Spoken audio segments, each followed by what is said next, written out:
Este segmento es presentado por Stellarbet, donde juegan las estrellas. Está con nosotros Juan Andrés Santana, diputado del Partido Socialista por Atacama. ¿Cómo está, diputado? Hola, muy bien. Gracias por la invitación. Oiga, conversemos entonces un poquito sobre lo que está pasando y esta invitación del Partido Socialista. ¿Qué le parece? ¿Usted la ve a Janet Jara en el Partido Socialista o no? No sé si una invitación institucional, ¿no? Yo creo que los militantes, que no sé quiénes son, a quienes hacen mención de esta invitación. Karina Delfino fue. Karina, la alcaldesa. Sí, la alcaldesa, sí. Yo me veo con ella en unos minutos más. Tengo una reunión con ella. Ahí le puedo preguntar. Le puedo preguntar. Pero yo creo que tiene que ver con que el Partido Socialista abre las puertas a quien fue nuestra candidata presidencial, pero creo que más allá de la discusión acerca de su militancia, creo que el tema de fondo es resguardar la cohesión, la unificación de la coalición que respaldó la candidatura presidencial de Janet Jara, entendiendo que lo que viene después del 11 de marzo es un congreso en una composición, en una correlación de fuerza distinta a la que tenemos hoy día, más desfavorable para la centroizquierda, y por lo tanto si uno pone en el centro de las cosas la defensa de políticas públicas, de leyes que fueron aprobadas durante los últimos años, ese debiese ser el eje rector más allá de la militancia de nuestra candidata presidencial, de nuestra última candidata presidencial. Creo que esa es una discusión completamente secundaria. Si Janet Jara quiere militar en el Partido Socialista, bienvenida por todos los socialistas, pero creo que eso no es lo relevante hoy día, dentro de la centroizquierda y de la discusión que debiésemos llevar adelante. Pero me imagino que se están perfilando los liderazgos considerando esta nueva oposición. ¿Cómo ve usted entonces en ese contexto el rol que debería cumplir Janet Jara? Ella debiese cumplir un rol de unificación, que es la misma tarea que creo yo se ha trazado el Partido Socialista. Es completamente artificial que uno discuta si va a haber una o dos coaliciones dentro de la izquierda y la centroizquierda, entre otras cosas porque somos minoría, ni más ni menos que en la Cámara de Diputados y en el Senado. Es decir, esa discusión es completamente artificial. A lo que debiese abocarse nuestro sector más bien es a hacer un esfuerzo para sacar adelante una amplitud de nuestra coalición que permita, por ejemplo, garantizar de que se implementen leyes como las 40 horas, que se encuentra en plena implementación. No ha reducido la jornada laboral en Chile a 40 horas. Eso es una ley de la República que tiene gradualidad en el tiempo. Lo mismo pasa con la reforma al sistema de pensiones. Hay un aumento en la cotización de los empleadores, pero que sin embargo es gradual, es paulatina con los años. Si es que el objetivo no es garantizar de que leyes que vayan en beneficio de la población, de los más vulnerables, yo creo que el resto de las cosas es completamente secundario y por lo tanto nuestra coalición debiese abocarse en eso, en defender las conquistas que se han logrado durante el último tiempo y en enfrentar desde el 11 de marzo en adelante el gobierno de José Antonio Kast con toda la agenda conservadora que eso significa. Ya, pero parece un poco ingenuo también un poco pensar que no hay tensiones. ¿Qué es lo ingenuo? Pensar que no hay tensiones y cómo manejar esas tensiones. Claro, es que siempre han habido tensiones. O sea, si yo, por ejemplo, me rememoro a los años 80, la lucha contra la dictadura, habían dos grandes alianzas, el MDP, donde confluía el PS Almeida, el Partido Comunista, y también había la Alianza Democrática, ¿no? Eran dos coaliciones que formaban parte de espacios distintos, pero que terminaron unificándose justamente para enfrentar una coyuntura como lo fue el sí y el no. En el caso del Partido Socialista incluso hay coyunturas que van más allá. Hace algún tiempo leí un libro de un escritor de apellido Azócar, militante del Partido Socialista, que describía la vida de Carlos Lorca. Y él contaba cómo en las elecciones de las fechas del año 70, cuando la Juventud Socialista tenía una alianza con el MIR, el Partido Socialista le pidió, de cara a las elecciones presidenciales, forjar una alianza con la Juventud Comunista para efectos de enfrentar la hegemonía que había tenido la democracia cristiana en la Federación de Estudiantes de la Chile durante más de 15 años. El resultado de eso fue que, efectivamente, esta alianza entre la Jota y la Juventud Socialista logró la Federación de Estudiantes de la Chile y el triunfo del presidente Allende tuvo tal significancia que el discurso del triunfo lo da desde el balcón de la Federación de Estudiantes de la Chile. Es decir, los socialistas, creo yo, no hemos tenido pocas experiencias respecto a lo necesario que es unificar alianzas y espacios que históricamente han estado distanciados. Y en mi opinión, no es una cuestión distinta. Es decir, nosotros provenimos de alianzas políticas distintas. Tanto el Partido Socialista como el resto de los partidos del socialismo democrático, como Frente Amplio, el Partido Comunista y otras expresiones más. ¿Qué es lo que hay que hacer de aquí en adelante? En mi opinión, dado que hay un escenario adverso desde el 11 de marzo en adelante, hacer los esfuerzos por construir una alianza amplia, incluso más amplia de lo que hoy día tenemos. ¿Y cómo se construyen esos puentes hoy día? Poniendo, en mi opinión, en el centro de las cosas las discusiones que son verdaderamente relevantes. O sea, lo que tenemos, por ejemplo, del 11 de marzo en adelante, es una derecha que, por ejemplo, tiene mayoría en ambas cámaras para poder retrotraer la reforma educacional del segundo gobierno de la presidenta Bachelet, como por ejemplo el sistema de admisión escolar, ¿no? Que muchos critican porque lo denominan como la tómbola, hay un sistema de algoritmo, pero sin embargo lo que teníamos antes era un sistema de selección arbitrario por calificaciones y que en algunos casos en el sistema público los directores abusaban de criterios que eran completamente imparciales, subjetivos, y que finalmente se terminaban generando yetos de estudiantes con buenas calificaciones y estudiantes con malas calificaciones. Si queremos volver a eso, bueno, la izquierda puede levantar las manos y dejarse llevar por una discusión que en la población es completamente popular. Pero si uno pone en el centro lo que quiere como sistema educativo de aquí en adelante, naturalmente lo que necesita es construir una mayoría política y social para evitar de que cambios de esas características puedan avanzar en los próximos 4 años. ¿Y cómo se considera también que justamente hoy día en el contexto político actual, no solamente aquí en Chile, también de manera internacional, las ideas que usted representa de izquierda, de centro izquierda, no son hoy día mayorías? Bueno, eso entre otras cosas, yo creo que tiene que ver con la responsabilidad que uno asume cuando se empujan reformas que, contando con una mayoría política y social, en el camino se pierden. Recordemos que cuando comenzó este gobierno, esta administración en el año 2022, nosotros teníamos una mayoría política y social que lamentablemente se fue perdiendo en el tiempo. Se perdió el plebiscito el año 2022, el plebiscito del primer proceso constituyente, y de ahí en adelante significó para el gobierno un quiebre, un vacío de conducción que se tradujo, entre otras cosas, en que en marzo, si no me equivoco, fue marzo del año 2023, se rechazara, yo creo que la primera gran derrota luego del proceso constituyente, se rechazara la idea de legislar de la reforma tributaria, ¿no? Si uno hace la comparación, por ejemplo, con el caso colombiano, Petro tuvo la habilidad de leer esa coyuntura y llevar adelante una reforma tributaria en los primeros meses de su mandato. Posteriormente, la oposición a ese gobierno le resistió una serie de reformas, la reforma laboral, la reforma al sistema de salud, pero sin embargo el gobierno ya se había hecho de un triunfo político, había tenido la capacidad para delinear un camino para recaudar más recursos en el Estado colombiano y con ello sacar adelante políticas públicas que no necesariamente eran materia de discusión en el Parlamento.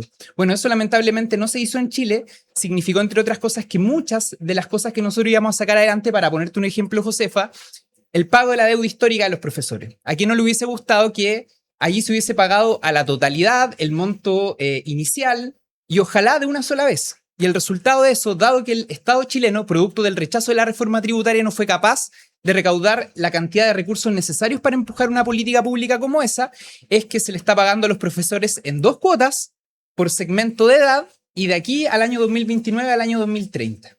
Es decir, hay cosas que finalmente terminan teniendo una repercusión negativa producto de la falta de precisión de nuestra lectura. Y ahí yo creo que no es solamente un error, una equivocación de esta administración, sino que de todos los partidos que somos parte de esta coalición. ¿Errores de conducción de los partidos? Muchos se intentan desligar de sus responsabilidades. Yo creo que en esto todos los partidos, incluido el Partido Socialista, que fue invitado por el gobierno del presidente Boric, tiene responsabilidades porque somos parte de la coalición. No nos podemos desentender ni lavarnos las manos, todos somos parte de la coalición. ¿Y la conducción de su partido también tiene responsabilidad? Yo creo que el Partido Socialista, al menos durante estos 4 años, más allá de opiniones más, opiniones menos, que en lo público todos los partidos parecieran padecer ese pecado de dirigentes, de parlamentarios que muchas veces hacen comentarios destemplados, pero el Partido Socialista en lo práctico ha tenido una conducta de bastante lealtad con el gobierno durante estos 4 años. Yo no sé en qué proyecto de ley, en qué moción parlamentaria, en qué reforma que empujara el oficialismo, el Partido Socialista tomó distancia. Al menos en eso yo creo que el partido puede jactarse, puede decir: nosotros fuimos leales con el gobierno del presidente Boric y estamos terminando esta administración con el gobierno del presidente Boric. ¿Es una derrota para esta administración que se termine con una coalición dividida?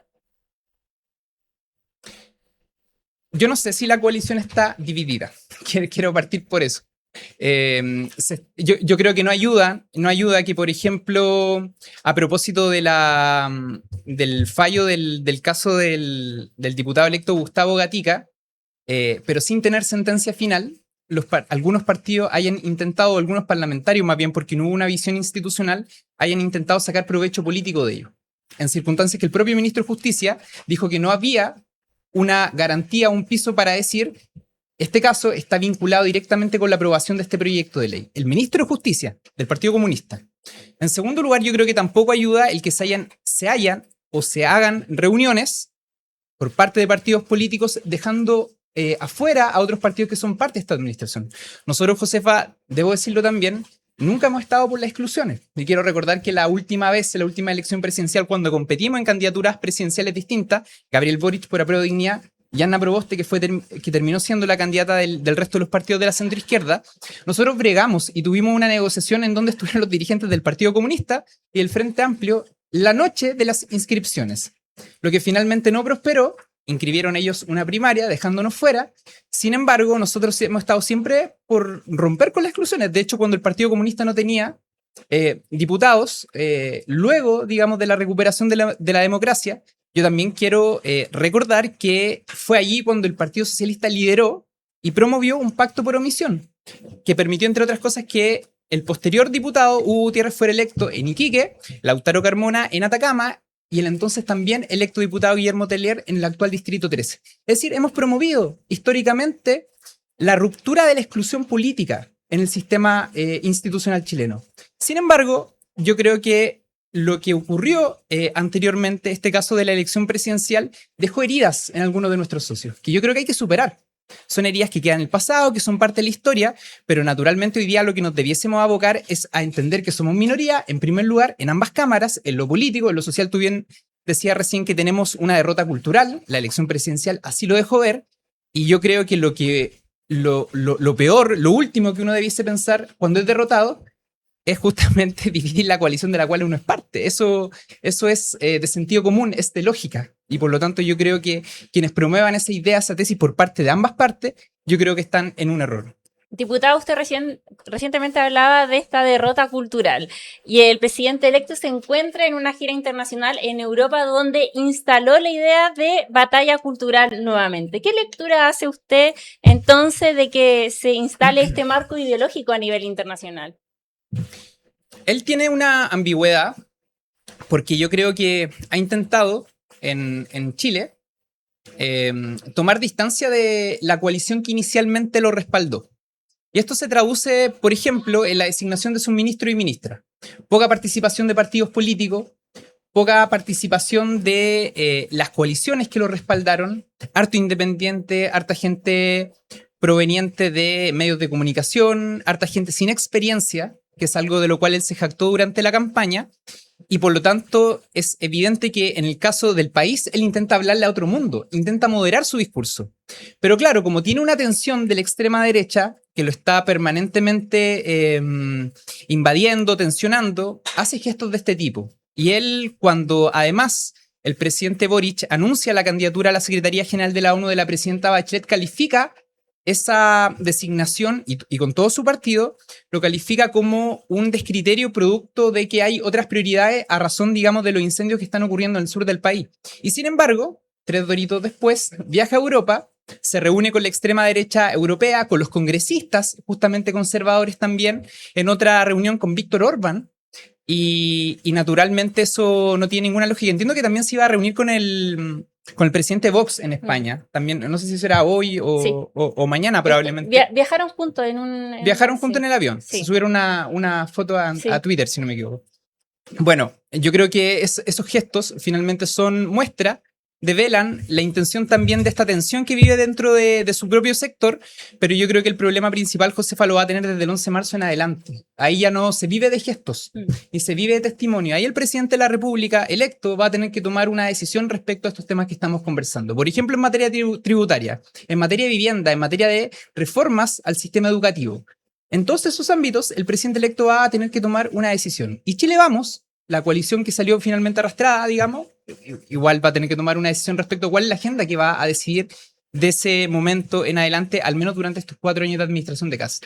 ¿Ve contradicción entonces en el presidente electo una vez que asumió, él tuvo un discurso llamando a la unidad y entonces vemos acá ahora con una agenda de batalla cultural? Hay una contradicción en estas dos cosas y cómo entablar diálogo, ¿no? Lo que pasa es que es el problema que se genera cuando se asumen compromisos en campaña que en la práctica no se pueden cumplir. Porque claro, él tiene mayoría si es que uno se remite a la cantidad de parlamentarios que fueron electos por las coaliciones de derecha.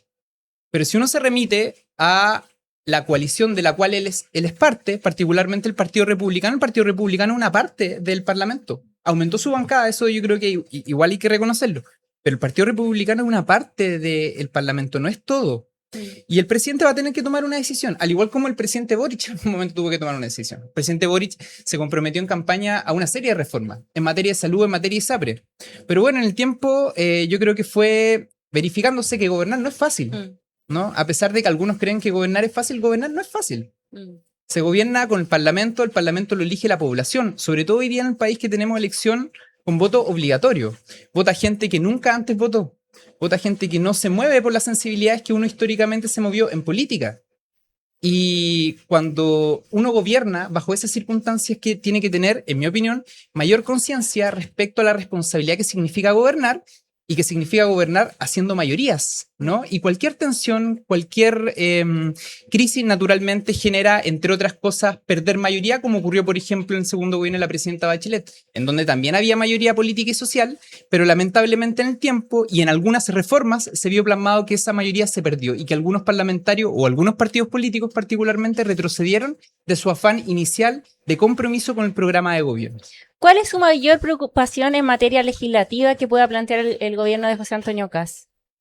Se habla que viene una reforma tributaria en los próximos meses. Lo primero es eso, y creo que es importante porque Kast hizo un compromiso en campaña que ningún economista ha sido capaz de explicar y que ningún economista, y que incluso economistas de derecha, como el ex ministro de Hacienda, Ignacio Briones, han salido a criticar. Este anuncio de que reduciría el gasto fiscal en $6.000 millones en un periodo de 18 meses.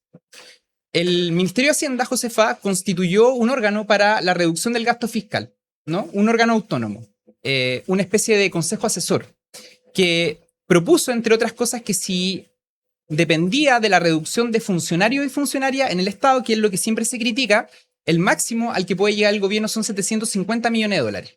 Él habló de $6.000 millones en 18 meses. Entonces revisemos cuáles son las políticas públicas en Chile que tienen mayor gasto. PGU, Pensión Garantizada Universal, que es un complemento para la pensión de los adultos mayores más vulnerables del país. $6.000 millones al año. Esa es la política pública quizás más grande. Después tenemos la ley CEP, que es la vía de financiamiento que atiende el aprendizaje de los estudiantes más vulnerables del país, $2.700 millones. Los CEFAM, la atención primaria en nuestro país, a lo que recurre permanentemente la población, $2.800 millones al año. Es decir, si el presidente electo quiere reducir el gasto fiscal en $6.000 millones en 18 meses, que le explica a la población cómo lo va a hacer sin dañar, sin tocar políticas públicas que hoy día son indispensables para los sectores más vulnerables del país. Eso no lo ha explicado. Y si se trata justamente de una reforma tributaria, estamos hablando de que Chile, que hoy ya tiene una tasa tributaria para las principales fortunas menor a la que tienen en promedio los países de la OCDE, eso, según lo que se ha anunciado por parte de algunos economistas, se reduciría en un 6 o en un 7%.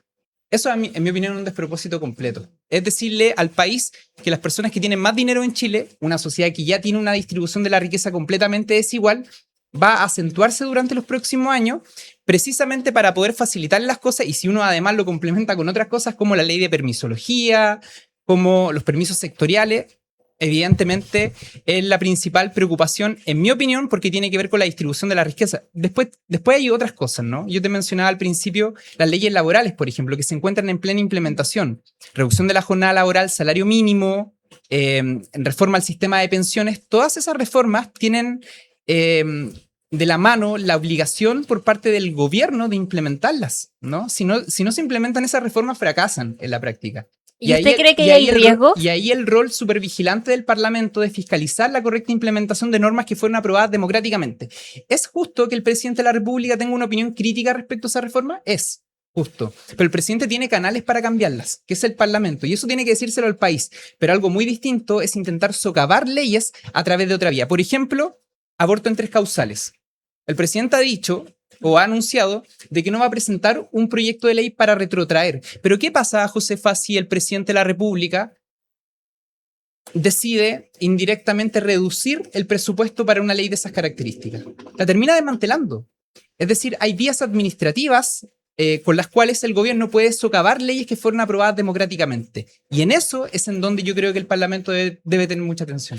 Y en el contexto entonces del trabajo parlamentario, su sector se ha reunido también con el PDG. ¿Qué le parece una posible alianza con el PDG? ¿La ve viable? Todo es viable. La derecha tiene, Josefa, en la Cámara de Diputados 76 diputados. Le quedan 2 votos para hacer mayoría en el Parlamento. Ahora, ¿qué significa ser mayoría en el Parlamento? No significa acceder solamente a la presidencia de la Cámara de Diputados. Significa, para que quienes nos escuchan puedan tener conciencia de esto, significa que el presidente de la Cámara es quien crea las tablas de votación de cada sesión. Y es la mesa, es decir, quien tiene mayoría en el Parlamento, quien además distribuye el cómo van a estar compuestas las comisiones y las presidencias de cada una de las comisiones. Y eso también tiene que ver con la tramitación. Es decir, el gobierno ya tiene la propiedad de ponerle urgencia a los proyectos de ley. Él puede conducir los ritmos de discusión del Parlamento. Pero si a eso además se le asigna una mayoría parlamentaria en donde pueden jerárquicamente priorizar los proyectos de ley que a juicio de ellos son más importantes, eso significaría, entre otras cosas, que tendrían el control completo de la agenda parlamentaria y de la discusión parlamentaria. Por eso es que la centroizquierda, que es minoría en la Cámara de Diputados, ha buscado un diálogo. Lo digo porque también me ha correspondido como jefe de bancada del Partido Socialista tener ese diálogo con el Partido de la Gente. Nos hemos reunido 2 ocasiones con ellos. ¿Y cómo han sido esas reuniones? Con su presidente y con su futuro jefe de bancada. Han sido reuniones bastante sinceras. Ellos nos han aclarado que les interesa, por ejemplo, ser oposición a este gobierno, ¿no? Eso es parte de la naturaleza que tienen como partido, pareciera ser. Y nos han transmitido además que tienen dentro de sus intereses 6 o 7 proyectos de ley que les interesa tramitar y que probablemente no son de interés del próximo gobierno. Pero ser oposición a este gobierno ¿significa automáticamente ser aliados de la centroizquierda? No, lo que pasa es que no vamos a ser aliados porque una discusión es la alianza política de la que comenzamos hablando. Yo dije que allí hay que partir de la base de apoyo que tiene Janet Jara en su candidatura presidencial. Es decir, si uno lo pone en términos como de polo opuesto desde el Partido Comunista hasta la democracia cristiana, yo diría incluso más. Pero en el caso de lo que me preguntas ahora, acuerdo administrativo es un acuerdo administrativo, no es un acuerdo político, es un acuerdo administrativo que tú lo puedes dotar de contenido programático. Por ejemplo, estos proyectos de ley a los cuales ellos hacen mención, yo los desconozco porque no lo transmitieron. Pero tú lo puedes dotar de un programa, lo puedes dotar de contenido, pero es en estricto rigor un acuerdo administrativo. Eso es, un acuerdo de conducción de la Cámara. Yo creo que a la Cámara le haría bien que, por ejemplo, no tuviese la hegemonía a la derecha dentro del Congreso y además tuviese la conducción de los ritmos legislativos a través del Ejecutivo. Es decir, tiene que ver también con una cuestión de cómo se distribuye y cómo se reconoce una expresión política, la izquierda y la centroizquierda, hoy día en el Parlamento, y la importancia que tiene para dotar de contenido también la discusión parlamentaria. ¿Se ve entonces con Pamela Giles? Es que no, a mí no me gusta personificar en nombres. Este es un acuerdo administrativo, nosotros buscamos generar una mayoría y vamos a buscar generar una mayoría con el PDG y con quien esté dispuesto a generar esa mayoría. Y yo creo que eso es parte de esta discusión. Una cuestión distinta es una alianza política y dentro de la alianza política que nosotros hoy día tenemos o que estamos construyendo o que se intenta construir no está el Partido de la Gente y tenemos visiones distintas de un montón de cosas. Oiga, diputado, lo quiero llevar a otro tema y la postulación de Michelle Bachelet a la ONU también ha generado polémica. ¿Usted cree que ha habido mezquindad por parte de algunos sectores de la derecha? Hay que esperar que el presidente electo se pronuncie, ¿no? Porque por el presidente electo no hablan sus dirigentes ni hablan los partidos políticos. Los partidos políticos que lo respaldan pueden tener una opinión. Pero él, quien en muchos casos o en muchos momentos criticó al presidente Boric por la necesidad de que éste, a juicio de él, debiese estar actuando o haber actuado con la impronta de un jefe de Estado, naturalmente hoy día tiene una prueba de fuego que es precisamente la postulación que ha anunciado el presidente Boric. Esto tiene que ver con la defensa del multilateralismo, tiene que ver con la intermediación que un organismo como la ONU realice ante crisis y tensiones políticas que hoy día más que nunca son necesarias a nivel global. Tiene que ver también con las brechas de desigualdad. No ha habido nunca una mujer secretaria general de la ONU y naturalmente la presidenta Bachelet, a juicio de muchos, tiene el bagaje, tiene la experiencia, tiene el valor internacional para poder asumir un rol de estas características. Si el presidente Kast considera que en esto lo que debe primar es su visión política, esa es una decisión de él, es una decisión legítima. pero tiene que transparentarlo frente al país. Por eso digo que, más allá de las opiniones del Partido Republicano, de su dirigente, acá lo que interesa es que el presidente electo se pronuncie respecto a esto. Y él tiene una fecha plazo. El país tiene que, y además, convengámoslo, hay países que tienen una relevancia importante en la región que también están respaldando esta candidatura. Brasil, México. Y me parece que Bachelet tiene las credenciales necesarias para poder asumir una responsabilidad de estas características. Yo espero el pronunciamiento del presidente de la República y creo que es una primera prueba de fuego para saber si realmente él va a actuar de la misma forma que le exigió al presidente Boric durante los 4 años que actuara, como un jefe de Estado. Muchas gracias, diputada, por haber estado con nosotros y haber conversado entonces sobre diversos temas. ¿Ustedes?